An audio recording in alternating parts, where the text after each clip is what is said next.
Okay, guys, you asked for it. I'm going to see if I can do this. Of course, I don't have anyone here to help me.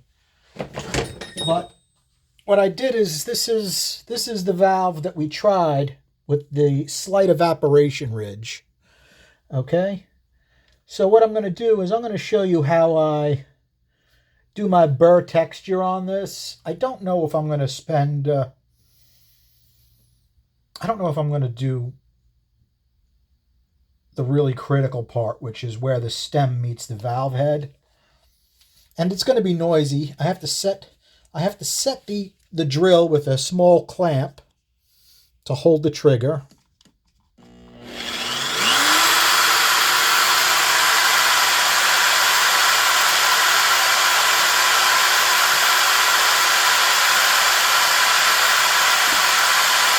Going to be using my finger cut, not real high speed.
Okay, my head's going to be in the way, guys, but not bad. Looks like I could bring it out a little bit more.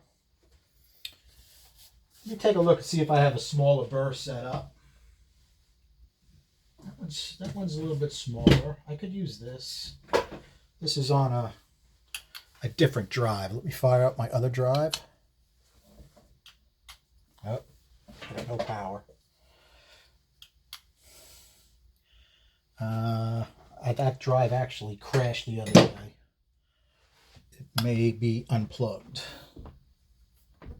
No, it's plugged in, which means it's got some other issue. All right, I won't be able to use that. What I'll do is this really old burr is a slightly different shape. I believe this is the egg shape because it's a little pointier here. This burr is really in rough shape, but it should be able to. I should be able to work that corner a little bit,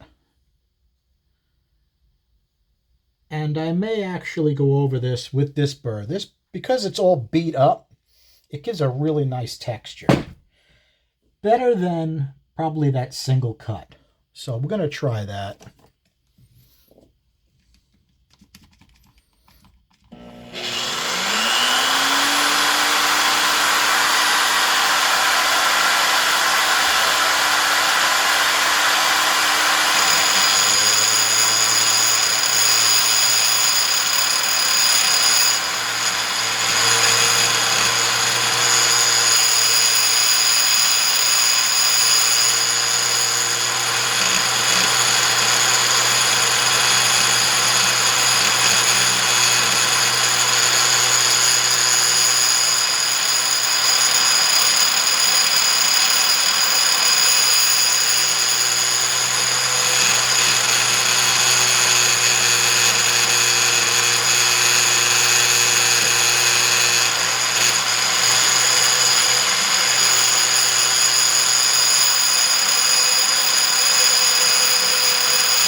Okay, looks like you guys can still see what we got. And yeah, that older Burr does a better job than this single cut. Let's see if we can get a closer pick of this. Not bad. Fairly even around the periphery. Now, this has already been cut with DV's special angle. I think we're probably pretty good, except I will have to polish this section. Sorry, guys. I will have to polish this section, but the rest of this looks pretty good. Part of me wants to grab an old valve and see if I can put a rougher texture, but I have a feeling this is the texture that's going to get it done. And it's kind of funny because it's something Larry Moe said when he does his rough textures, is when you rub your hand against it, you can actually feel it catching your skin a little bit. Now, of course, it only catches your skin in one direction.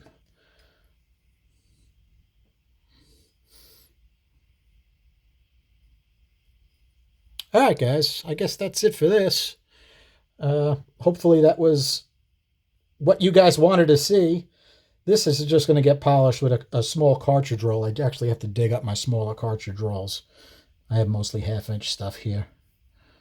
But I have some smaller ones somewhere. I may even stone it first. I'll do a small stone. You know what? I got my small stone up close by. Let me show you that.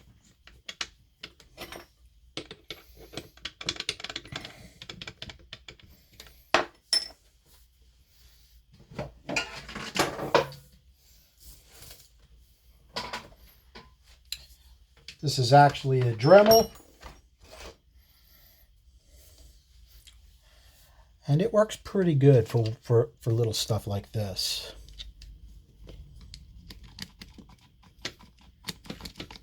Come on, you can do it.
You guys can still see. All right, that actually turned out really nice.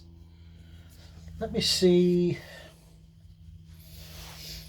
It's going to be difficult for me to pause you with you all set up on the stand, guys, so just be patient with me for a second. Let me see if I can find a smaller, older cartridge roll.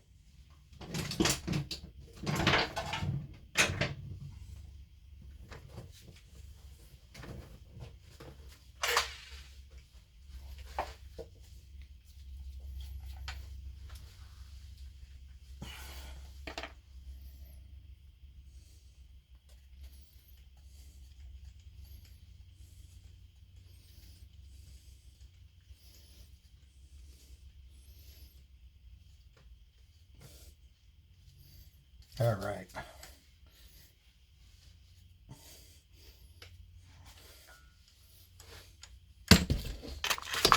Make sure you still can see something. We're off a little bit. How's that? Okay.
Okay, not bad. That looks pretty good. You know what I need to talk about?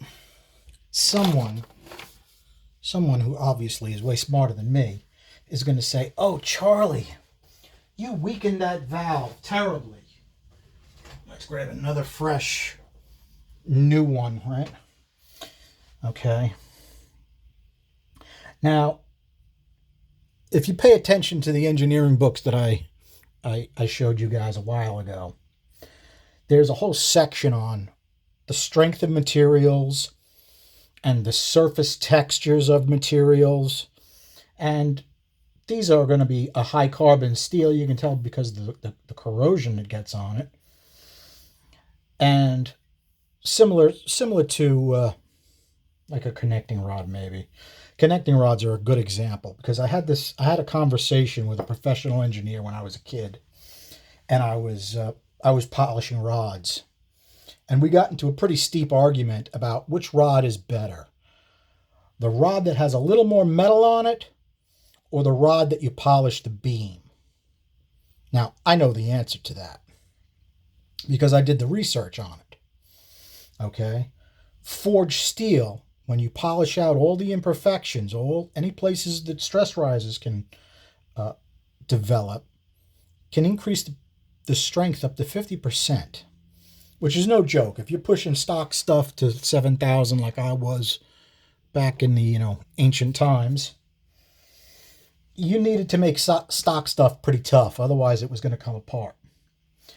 Well, if you take a look at this, and you see this little edge right here, that could be considered a stress riser because it's at a sharp angle, right? The cutter came down and stopped there and left an edge. Now, when you polish that out and make a nice radius here, that's going to add strength. So someone's going to say, oh, you made it weaker there because you took material out. First of all, you put a bigger radius on it, and then you polish it so it doesn't have any stress rises. Now, in reality, what I probably will do is I'll probably finish this up with this little crocus cloth. And we put my hearing protection back on, and I might as well show you guys that, and we'll call this done.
Not bad. You get the basic idea.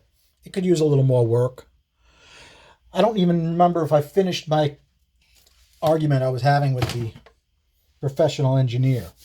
He said the rod that has more metal on it would be stronger. And I disagreed. I said the one that was polished without any imperfections. Remember, it's a very dynamic load. It's not like building steel like he was used to. Right? Building steel is different. It's mostly a static load unless you're in a hurricane or something, right? So a connecting rod is a different types of stress. Now, I'm not going to say I'm an engineer or anything. I'm not. I didn't get that degree. But I did do plenty of studying on making stock stuff hold up in applications it really wasn't designed for. And I'm sure somebody will have a problem with this. Bring it in the comments. We'll discuss it.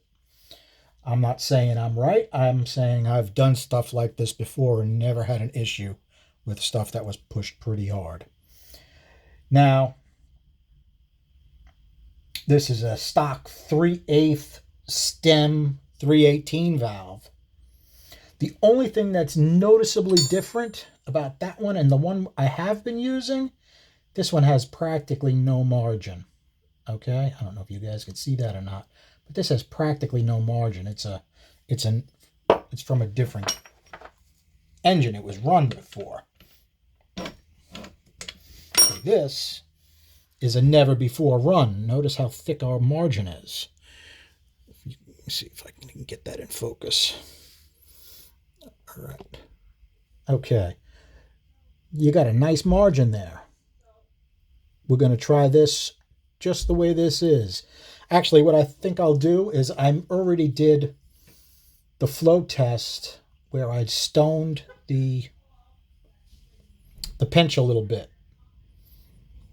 I will use the one we have been using, but then I may flow and just go from one to the other and see how many CFM that little extra margin gives us. All right, guys. Wow, 20 minutes. Sorry about that. Let me see if I can get you out of here. Turn you off. Hey, well, appreciate you guys hanging out, watching me make a mess in my garage. People wanted to see it. Okay. Now, are they different? Let's take a look. Because this one, all right, this is the one we have been using without the good margin. I know I did that with the single cut. This one was textured with that really old, beat up double cut. It's a little bit rougher. It's a little bit rougher. I mean, I can see it's rougher. Like this doesn't catch my finger at all when I rub against it. This catches your finger in the one direction. It'll be interesting to see which one works out better. I was thinking of trying to do a really rough texture, but they're very hard metal, so it's tough to do. All right, guys. Thanks for hanging out. Have a good night.